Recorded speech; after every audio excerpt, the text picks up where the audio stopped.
开，天地间将会迎来一场灾难。炼天古。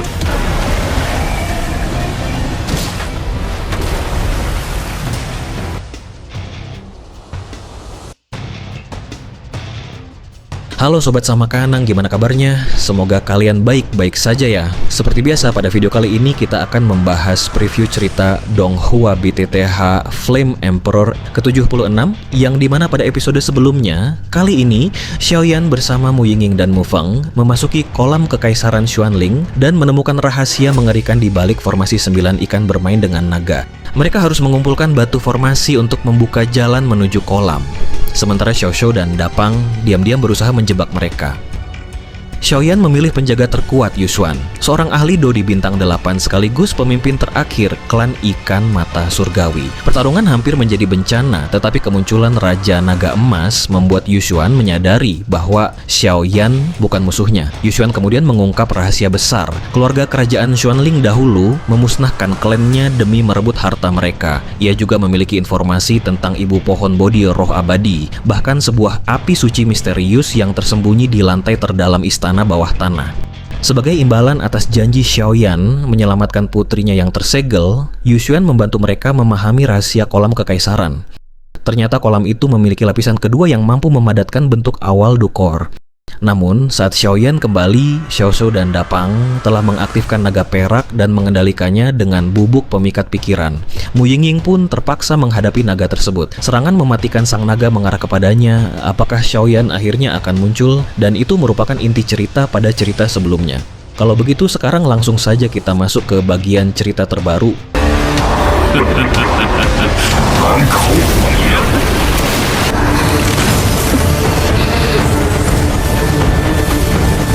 Xiao Shou yang menyaksikan itu tertawa mesum, meyakini Mu Yingying ditadkirkan mati.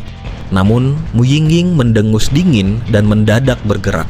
Kobaran api biru di tubuhnya seketika menyelimuti dirinya dan berubah menjadi baju zirah biru langit yang menampakkan lekuk tubuhnya yang anggun. Mata indahnya ikut berubah menjadi biru cerah saat kekuatan menakutkan terpancar dari tubuhnya. Boom, boom, boom. Cakar naga yang mengerikan itu menghantam ke arahnya, tetapi anehnya serangan itu terhenti tepat 1 meter sebelum menyentuh tubuh Mu Yingying karena terhalang benturan keras dari energi baju zirah biru tersebut.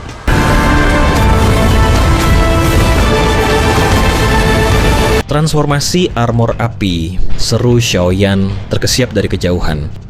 Ia tahu betul bahwa mengubah api khusus menjadi zirah membutuhkan kendali api yang sangat mendalam, sesuatu yang bahkan tak percaya diri bisa dilakukannya saat ini. Namun di samping itu, saat baju zirah biru Mu Yingying terbentuk dan pupil matanya berubah warna, sebuah aura misterius terbang, melayang melintasi formasi 9 ikan bermain dengan naga, menembus hingga ke lantai 7 istana bawah tanah. Di lantai 7 yang diselimuti kegelapan abadi dan keheningan maut, sesosok figur raksasa yang ditusuk oleh rantai hitam tak terhitung jumlahnya perlahan membuka matanya. Aura ini, Yingying, apakah itu kau? 宗门必毁，生灵涂炭。 Boom, cakar tajam naga perak menyerang tubuh mungil Mu Yingying dengan ganas. Namun zirah api biru di tubuhnya memancarkan fluktuasi yang sangat membakar, lalu melepaskan energi biru cemerlang yang menahan cakar naga itu sekitar 1 meter jauhnya. Raungan, naga perak meraung amarah. Makhluk perkasa yang setara dengan Du di bintang 5 tahap sempurna itu merasa kebanggaannya terluka karena serangannya dengan mudah ditahan oleh seorang wanita. Mu Yingying mendengus dingin lalu bergerak cepat. Meskipun berhasil menahan serangan itu berkat sifat unik apinya, tekanan benturan tersebut tetap memberikan dampak yang cukup besar. Ia bergerak melingkar begitu cepat hingga menciptakan beberapa bayangan buram untuk mengelabui sang naga. Pergi, bibir halus Mu Yingying membisikkan perintah. Semburan api biru meluncur lurus ke arah perut naga perak, meninggalkan secercah kelelahan di mata indahnya. Naga perak yang angkuh sama sekali tidak menghindar. Boom! Api biru meledak saat mengenai perut naga perak, meningkatkan suhu ruangan bagai magma. Meski memiliki pertahanan luar biasa, naga itu mendesis kesakitan saat lubang berdarah tercipta di perutnya.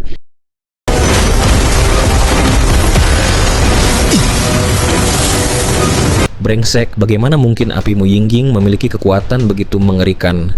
Gumam Xiaoyan yang mengamati dari titik tertinggi. Awalnya ia bersiap turun tangan karena mengira Mu Yingying yang berada di tingkat Dou di bintang 4 tahap sempurna akan kesulitan melawan naga tersebut.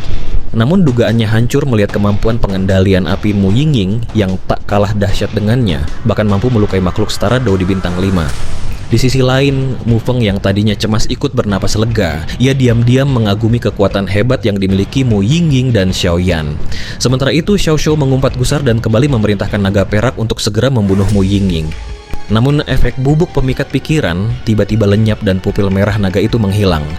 Tatapan menghina sang naga justru teralih sepenuhnya ke arah Xiao Shou dan saudaranya. "Xiaoyan," seru Xiao Shou saat melihat sosok pembawa penggaris berat muncul di atasnya. "Hehe, tidak sopan kalau tidak membalas budi. Ini hadiah besar untukmu." Senyum Xiaoyan melebar. Ia melepaskan ikan emas bergaris 9 di tangannya ke arah naga perak. Seketika lonjakan aura naga perak melesat drastis menuju Dou di bintang 6 hingga bintang 7, sementara luka di perutnya pulih seketika. "Lari!" teriak Xiao Shou panik seraya melesat menuju nampan tempat lorong kecil terpancar cahaya keemasan dan suara gemuruh air. "Hehe, karena kau sudah datang, kenapa terburu-buru pergi?" tekeke Xiaoyan, kemarahan surgawi mata air kuning. Serangan jiwa dahsyat yang dilontarkan Xiaoyan seketika menghantam Xiao Shou dan Dapang, membuat mereka membeku sejenak. Tanpa membuang waktu, naga perak yang kian perkasa langsung membuka mulutnya dan menyerang kedua saudara tersebut. "Pergi!" berteriak Xiaoyan kepada Mu Yingying dan Mu Feng. Ia menarik keduanya dengan kekuatan hisap lalu bergegas masuk ke dalam lorong. Namun, tak seorang pun menyadari bahwa kerang suara laut di dada Xiaoyan sempat memancarkan cahaya redup seperti bunga yang layu sebelum menghilang tanpa jejak. "Sialan kau Xiaoyan, berani-beraninya kau merusak rencanaku, aku takkan pernah memaafkanmu," meraung Xiao Shou menyaksikan ketiganya menghilang ke dalam jalan masuk sebenarnya menuju kolam kerajaan roh mendalam. "Saudaraku," panggil Dapang pasrah, "mari kita hadapi naga perak ini dulu. Kekuatan setingkat Dou di bintang 7, bahkan kita berdua jika digabungkan mungkin tidak bisa menghadapinya," balas Xiao Shou menghentikan keraguannya demi bertahan hidup. Begitu menembus piring naga perak, aura luas yang tak terlukiskan langsung menyelimuti mereka. "Xiaoyan!" teriak Mu Yingying terkejut. Namun detik berikutnya kekuatan hisap raksasa memisahkan Mu Yingying dan Mu Feng dari genggaman tangan Xiaoyan. Meski begitu, Xiaoyan tidak khawatir karena mereka bertiga sudah berhasil masuk ke kolam kekaisaran roh mendalam. Mampu menyerap energi di sini saja sudah memberikan manfaat yang sangat besar. Sesaat kemudian, Xiaoyan mulai mengamati sekeliling. Menurutnya tempat ini lebih cocok disebut Samudra Kekaisaran Roh Mendalam. Ia berdiri di sebuah pulau terpencil berjarak beberapa kilometer, lengkap dengan formasi teleportasi spasial kecil di ujung pulau yang tampak sudah lama tidak dipakai. Di sekelilingnya, ombak air laut transparan tak berwarna terus-menerus menghantam bebatuan pulau. Saat berjalan mendekati pintu masuk pulau, Xiaoyan melihat lempengan batu tak mencolok bertuliskan tanah terlarang. Di samping itu, cangkang kerang suara laut tiba-tiba muncul sendiri di tangannya. Ia menyadari bahwa kerang inilah yang menolak daya hisap tadi, sehingga ia tidak terlempar ke lapisan pertama bersama Mu Feng dan Mu Yingying. Lapisan kedua ini memang khusus untuk pemilik tanda klan ikan mata surgawi, seperti yang dikatakan senior Yushuan. Pikirnya, terpisah bukanlah hal buruk. Mu Yingying bisa memanfaatkan kolam ini untuk menembus bintang 5, sementara Mu Feng dapat memperkuat kultivasinya. Xiaoyan lalu melangkah waspada. Tanah terlarang ini dipenuhi tanaman segitiga, berakar tebal, dan berujung runcing yang bergoyang tertiup angin, jenis tumbuhan yang tak pernah terlihat di dunia luar. Namun, alih-alih langsung menerobos, ia memeriksa area di samping batu peringatan. Mendadak api putih susu menyembur di tubuh Xiaoyan saat ia mengamati rumput aneh tersebut. "Hehehe, dia anak yang cukup pintar," panggil sebuah suara kekanak-kanakan dari arah laut. "Siapa itu?" terkejut Xiaoyan. Sesaat kemudian, sosok gadis ramping muncul di permukaan laut seraya berkata, "Hehe, sudah bertahun-tahun tak ada yang datang. Kakak, maukah bermain denganku?" Melihat sosok tersebut, Xiaoyan tanpa berpikir panjang langsung melesat masuk menembus tanah terlarang.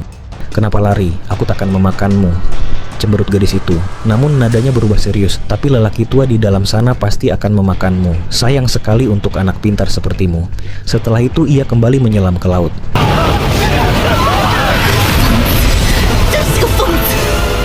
Di dalam tanah terlarang, Xiaoyan menghentikan langkahnya dan memegang penguasa kuno api surgawi dengan cemas. "Kenapa kau lari? Dia takkan memakanmu," bisik Long Yi di dalam benaknya. "Long Yi, kau tak tahu saja.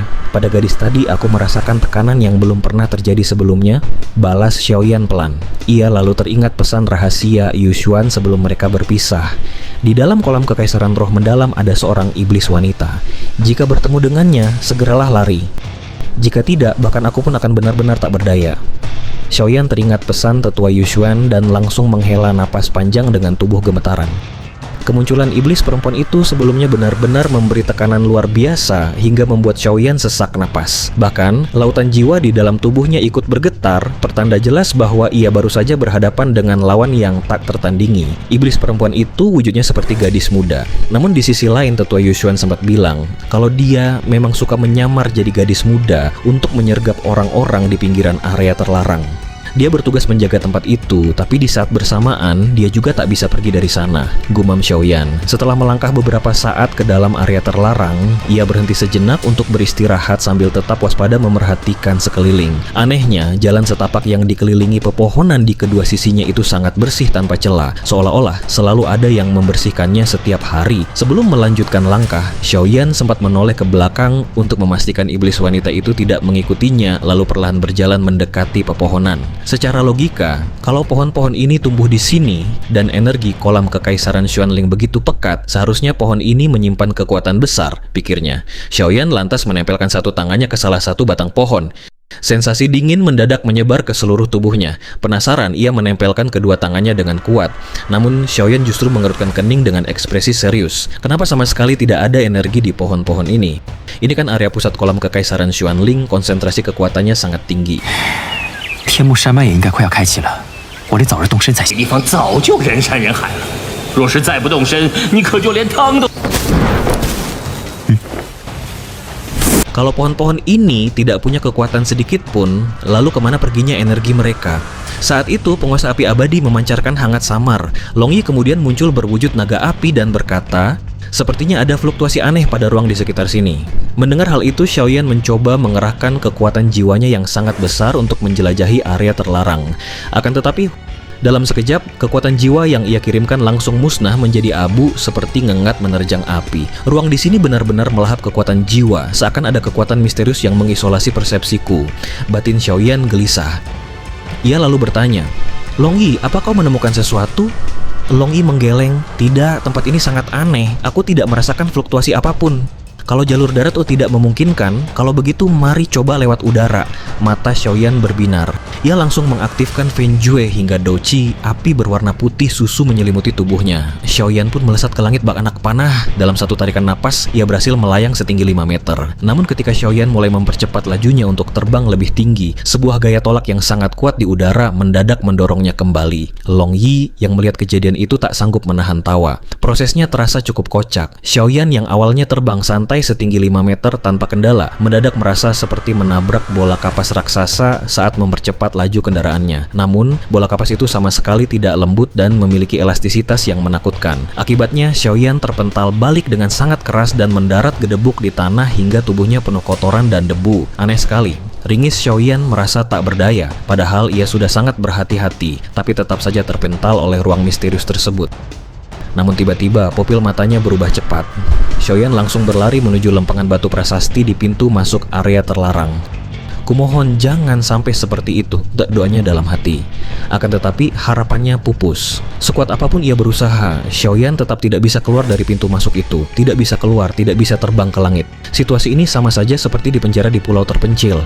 Ini benar-benar merepotkan, ujar Xiaoyan setelah kembali ke posisi awal. Long Yi hanya bisa diam karena sama-sama bingung. Di saat itulah suara naga emas terdengar perlahan.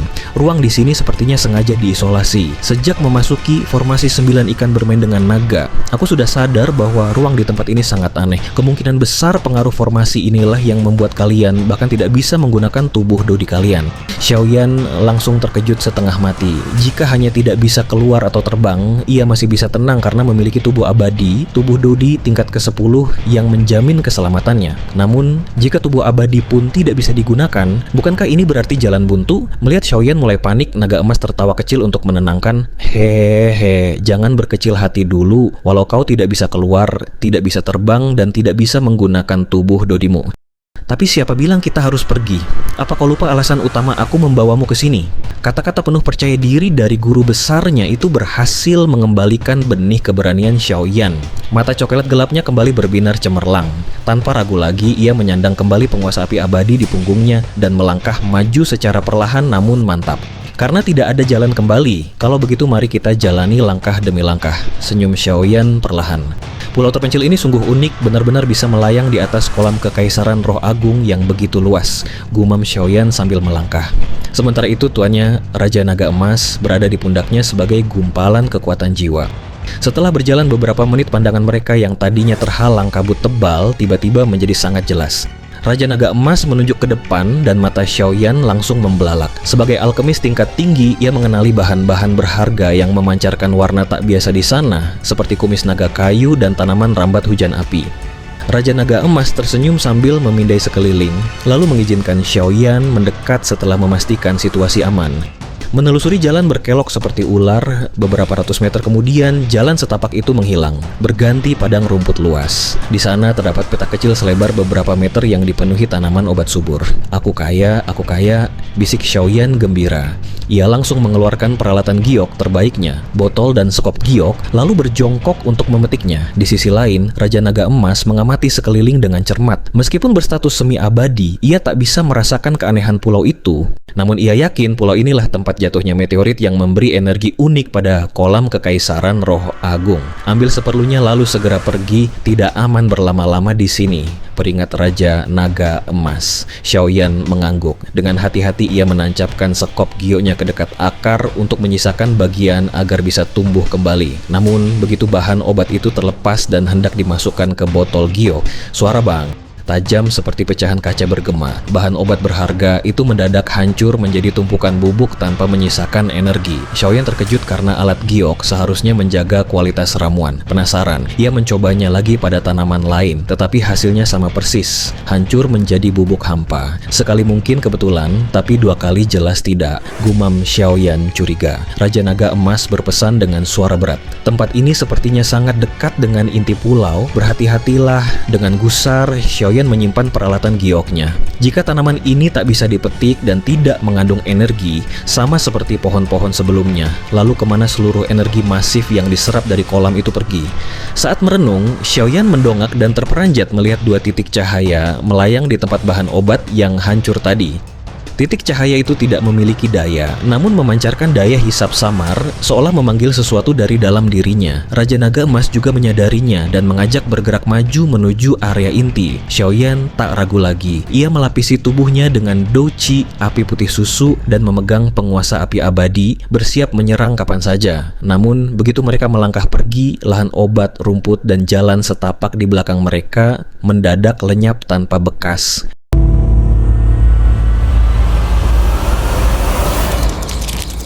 Di sisi lain, di luar kolam kekaisaran roh agung, situasi tak kalah menegangkan. Xiao Shou mendengus dingin dan bersama Dapang kembali melancarkan serangan terhadap naga perak yang setara dengan kekuatan Seven Star Daudi. Raungan mengerikan sang naga perak memenuhi udara. Dengan tubuh penuh luka, Dapang meringis. Saudaraku, naga perak ini sepertinya bukan tandingan kita berdua. Walau tidak mampu, kita harus melakukannya. Kalau tidak, hasilnya cuma satu, jawab Xiao Shou nekat sambil kembali menerjang. Tanpa mereka sadari, di puncak formasi 9 ikan bermain dengan naga, sebuah kehampaan mendadak menggeliat menyeramkan, menyuarakan bisikan licik. Mereka benar-benar dua orang yang tidak berguna.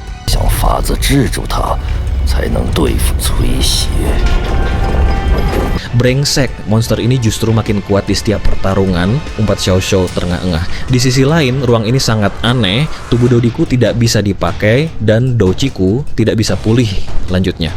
Xiao Shou dan adiknya, Dapang, sudah cukup lama bertarung melawan naga perak. Jika bukan karena kekuatan mereka yang luar biasa, mereka pasti sudah hancur.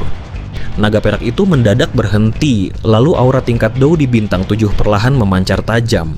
Xiao Shou menyadari monster itu bersiap mengerahkan seluruh kekuatannya untuk serangan mematikan. Kita tidak bisa menghentikannya. Berpencar dan lari. Seru Xiao Shou mendengus dingin sambil mendorong Dapang menjauh. Kepala naga perak raksasa itu pun menerjang maju membawa kekuatan penghancur. Namun, ruang di dalam formasi 9 ikan bermain dengan naga tiba-tiba bergelombang. Sosok misterius berjubah dan bertopi bambu hitam muncul seraya berbisi, "Mengingat kalian berdua masih berguna." Begitu ia hadir, seluruh ruangan bergetar halus. Sosok itu mengulurkan tangan layunya dan melambaikan tangan ke arah naga perak. Seketika Douci perak milik naga perak mundur seperti api kecil disiram banjir besar. Mati! Gertak sosok hitam itu sambil meningkatkan Douci hitam berbalut api samar di telapak tangannya untuk melingkari sang naga. Naga perak meraung marah. Sebagai anggota klan naga, sifat angkuhnya menolak penghinaan ini. Ikan emas berpola 1 hingga 9 di sekelilingnya memancarkan cahaya keemasan terang yang mengalir ke tubuhnya. Keras kepala, cibir sosok hitam itu seraya mengepalkan tangan. Api Douci hitam langsung meletus hebat hingga membuat seluruh ruangan bergetar dahsyat.